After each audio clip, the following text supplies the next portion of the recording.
ఇక్కడ వచ్చేసి ఒక తెలంగాణ స్పెషల్ రెసిపీ మీకు చూపించబోతున్నానండి. చాలా చాలా టేస్టీ అయిన ఫిష్ కర్రీ అన్నమాట. చాలా సింపుల్ ప్రాసెస్లో ఎలా చేసుకోవాలో ఈ వీడియోలో ఫుల్గా ఉంటుంది, చూసేయండి. చాలా థిక్ గ్రేవీ, చాలా టేస్టీగా, ఆహా తింటూ ఉంటే తినాలనిపించింది అనమాట. మాకైతే ఇంకా ఫ్రై అండ్ కర్రీ చేశానండి. ఏ ప్రాసెస్లో చేశానో, ఇలా చేస్తే ఎలా వస్తుంది అనేది కూడా ఈ వీడియోలో ఉంటుంది, ఫుల్గా చూసేయండి. మరి మేమైతే తినేస్తున్నాం. ఇలా ఫ్రై కూడా చూడండి ఎంత బాగా చక్కగా వేగిపోయిందో, మంచిగా వచ్చేసిందనమాట. ఇంటిల్లిపా చక్కగా తినేసినాం. అయితే ఇక్కడ 2 kgs చేపలు తీసుకొస్తే 1 kg ఫ్రై చేసామన్నమాట, 1 kg కర్రీ కోసం. అయితే 1 kg కర్రీ కోసం ప్రాసెస్ అండి. ఇక్కడ వచ్చేసి అల్లం, ఎల్లిగడ్డ అండ్ దంచి పెట్టాలి. అలాగే జీలకర్ర, మెంతులు, ఉల్లిగడ్డ, ఎల్లిగడ్డ దంచి ఒక ముద్ద పక్కన పెట్టాలి.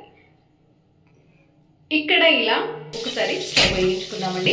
స్టవ్ అయితే ఇలా వెలిగించుకొని ఇలా ఒక వెడల్పాటి బాండి తీసుకోండి. ఎందుకంటే ఫిష్ కర్రీ చేసాం కదా, పీసెస్ అన్నిటి ఖరాబ్ కాకుండా, చెదిరిపోకుండా ఇలా వెడల్పాటి బాండి తీసుకోవాలి. నేను వచ్చేసి 3 స్పూన్స్ ఆయిల్ పోస్తున్నాను అనమాట. ఫిష్ కర్రీ కాబట్టి ఆయిల్ కొంచెం ఎక్కువ ఉంటే బాగుంటుంది. కొన్ని మెంతులు, కొంచెం జీలకర్ర, కొన్ని ఆవాలు కూడా వేయండి. ఆవాలు వేయడం వలన చాలా టేస్ట్ అనేది చాలా బాగుంటుంది. అలా అని చెప్పేసి ఒక స్పూన్ అట్లా వేయకండి, కొంచెం కొన్ని చిటికెడు అలా వేసేయండి ఆవాలు కూడా. అయితే మనం వేసిన ఈ ఇంగ్రీడియంట్స్ అన్నీ మంచిగా చక్కగా గోలాలి. గోలిన తర్వాత ఏం లేదండి, మనం దంచి పెట్టుకున్న మసాలా ముద్ద ఉంది కదా, ఈ ముద్దను దీంట్లో వేసేసి మంచిగా డీప్ ఫ్రై అవ్వనివ్వండి. చూడండి ఇక్కడ చక్కగా డీప్ ఫ్రై అవుతూ ఉంటుంది. మనం నిదానంగా స్టవ్ మాత్రం లో ఫ్లేమ్లో పెట్టి చేయాల్సి ఉంటుంది గైస్. ఇక్కడ ఇలా చూడండి, ఈ ముద్ద అనేది మంచిగా వేగిపోయింది. ఇప్పుడు ఇందులో అల్లం వెల్లుల్లి రెబ్బల పేస్ట్ వేసేసుకోవాలి. ఇన్స్టెంట్గా దంచి పెట్టుకోండి, ఇంకా కొంచెం టేస్ట్ చాలా బాగుంటుంది కర్రీ. ఇక్కడ వచ్చేసి నేను పచ్చిమిర్చీలు 2 వేస్తున్నానండి, చీల్చకుండా, కట్ చేయకుండా. కొంచెం కొత్తిమీర ఇలా వేసి ఒకసారి మంచిగా పచ్చిమిర్చి అనేటివి డీప్ ఫ్రై అయిన తర్వాత చక్కగా గోలినాక ఒక ఫుల్గా 1 స్పూన్ పసుపు తీసుకోండి. పసుపు అనేది ఖచ్చితంగా ఫుల్గా వేయాలండి. చూడండి ఇలా నేను ఒక 1 స్పూన్ పసుపు యాడ్ చేశాను అన్నమాట. 1 kg చేపలకి ఒక 1 స్పూన్ పసుపు పడుతుంది. ఇప్పుడు ఇందులోనే అవన్నీ గోలిన తర్వాత ఫిష్ ముక్కల్ని, చేప ముక్కల్ని ఇందులో పెట్టేసేయాలి, యాడ్ చేయాలన్నమాట. ఇలా నేను ఒక్కటొక్కటిగా వేస్తున్నానండి. ఇలా వేయడం వలన మన ఇంగ్రీడియంట్స్ ఉన్నాయి కదా, అందులో అవన్నీ అనేటివి ఫిష్కి పడతాయి అన్నమాట. ఈ ఫిష్ ముక్కలకి మంచిగా మసాలాలు పడతాయి కాబట్టి చక్కగా వేగుతాయి. కొంతమంది ఫిష్ చేయాలంటే చాలా భయపడతారండి. పీసెస్ ఇచ్చుకపోతాయేమో, అయ్యో కలపదేమో, అయ్యో ఇలా చెంచా పెట్టదేమో అంటారు. అదంతా ఏం కాదు. మనం చక్కగా భయం లేకుండా చేస్తే కర్రీస్ అనేవి చాలా మంచిగా అవుతాయి అన్నమాట. అయితే మీకు ఒక టిప్, ఇక్కడ కొంచెం చేప ముక్కలు మనం వేసాక కొంచెం చింతపండు రసాన్ని పోయాలన్నమాట. ఎందుకు అని అనుకుంటున్నారా? మనం వేసిన చేప ముక్కలు అడగంటుకోకుండా, అలాగే ఇచ్చుకపోకుండా రావాలి. అందుకోసం అని చెప్పి కొంచెం అండి, ఒక చిన్ని గ్లాసులో సగం అంత చింతపండు వేసేసి ఒకసారి ఇలా అటు ఇటు కదిపినట్టుగా చేయండి. మరి మనం తెలంగాణలంగా ఇంకా స్పైసీగా ఉంటేనే చాలా బాగుంటుంది.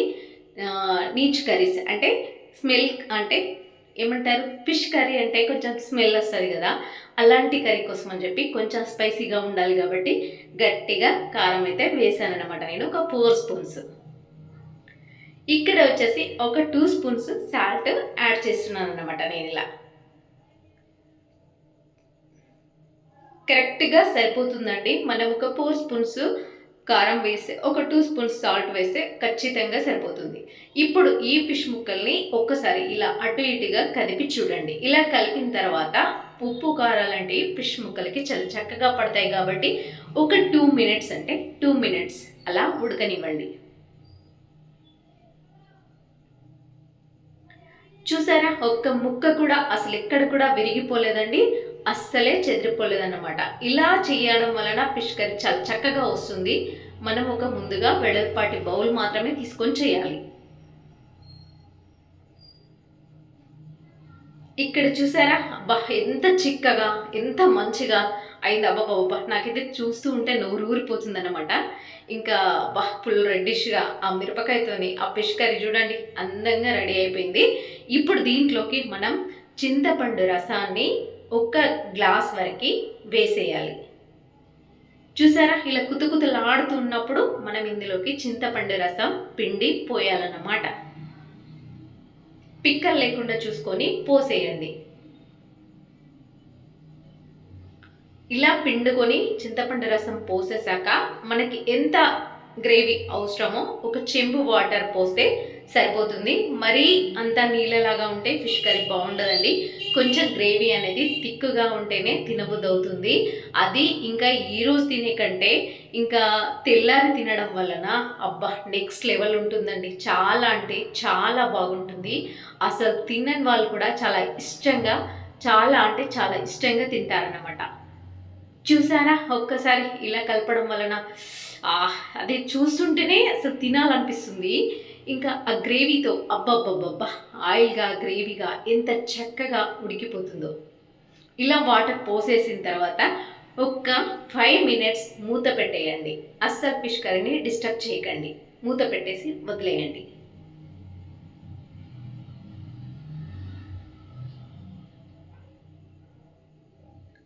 అయితే ఇక్కడ అమ్మ కొంచెం టేస్ట్ చేసిందనమాట. కొంచెం సాల్ట్ తగ్గింది. దాంట్లో 2 స్పూన్ కంటే తక్కువ వేసాం కాబట్టి తగ్గింది. కాబట్టి మరి కొంచెం సాల్ట్ వేసి మళ్ళొకసారి ఉడికించామండి. ఇప్పుడు నేను మరొకసారి పైన ఇలా మిరపకాయలు అలా వేసుకోండి. కొంచెం ఉల్లిగడ్డ ఉంటే కూడా పైన చేయండి. కొంచెం కొత్తిమీర వేయండి దీంట్లోనే. నెక్స్ట్ లెవెల్లో ఉంటుందండి. చాలా అంటే చాలా బాగుంటుంది కర్రీ. ఈ కర్రీని స్లిమ్లో పెట్టి మాత్రం ఒక 20 మినిట్స్ అలా ఉడకనివ్వండి. ఇప్పుడు వచ్చేసి ఇక్కడ మన కర్రీ రెడీ అయిపోయింది కాబట్టి స్టవ్ కట్టేద్దామా? ఇప్పుడు చూపిస్తా, చూసేయండి. మూత తీస్తుంటేనే మంచి గుమగుమ గుమగుమ వాసన వస్తుందండి. అబ్బబ్బబ్బబ్బా ఏమన్నా అయిందా కర్రీ. ఇంకా తల, నాకైతే తల తినడం చాలా ఇష్టం. మీకు కూడా ఎంతమందికి ఇష్టం కామెంట్ చేయండి. నాకు చేప తల అంటే చాలా ఇష్టం అన్నమాట. ఇంకా అమ్మ కూడా నా కోసం అని ఉంచుతుంది అలా. ఇంకా ఇందులో ఇలా స్పూన్ పెట్టి సూప్ తీస్తుంటే ఆ గ్రేవీ చిక్కగా థిక్గా ఆయిల్గా అబ్బబ్బబ్బబ్బా ఏమన్నా ఉందా, అద్దరిపోయింది అనుకోండి. ఇంకా ఏముంది, వేడి వేడి అన్నం పెట్టుకొని కాని చేసేయడం. ఇంకా అబ్బా నేను చెప్తుంటేనే నాకు నోట్లో నీళ్ళు వస్తున్నాయి అన్నమాట. ఇంకా చూడండి ఒక్కసారి, అబ్బబ్బబ్బబ్బా ఏమన్నా ఉందా, గ్రేవీతో చాలా బాగా అద్రిపోలే. ఒక్కసారి మీరు ఇలా చేసుకుంటారని నేనైతే అనుకుంటున్నానండి. ఫిష్ కర్రీ చేయడానికి చాలా భయపడుతున్న వాళ్ళ కోసం సింపుల్గా అయితే చూపించానని అనుకుంటున్నాను నేనైతే. ఎందుకు అనంటే ఇలా ఈ ప్రాసెస్లో చేయడం వలన కొత్తగా పెళ్ళైన వాళ్ళు కూడా చాలా సింపుల్గా మీ హస్బెండ్కి చేసి వడ్డించవచ్చు. చాలా ఇష్టంగా తింటారనమాట. ఇంకా ఇలా మంచిగా కర్రీ అయితే వచ్చేసింది. ఇప్పుడు ఇంకా అమ్మ అక్కడ రైస్ కుక్కర్లో బియ్యం అయితే పెట్టేసిందండి. వేడి వేడి అన్నంలో ఫిష్ కర్రీ వేసుకొని తింటే అద్దరిపోతుంది. ఇంకా లాస్ట్ టైం ఫైనల్ టచ్అప్ కొంచెం కొత్తిమీర వేసి ఒక్కసారి కూడా అస్సలే కలపకండి. ఇప్పుడు ఇక్కడ మీ ఈ కర్రీ నచ్చితే కనుక like and share, subscribe, comment చేయడం మర్చిపోకండి.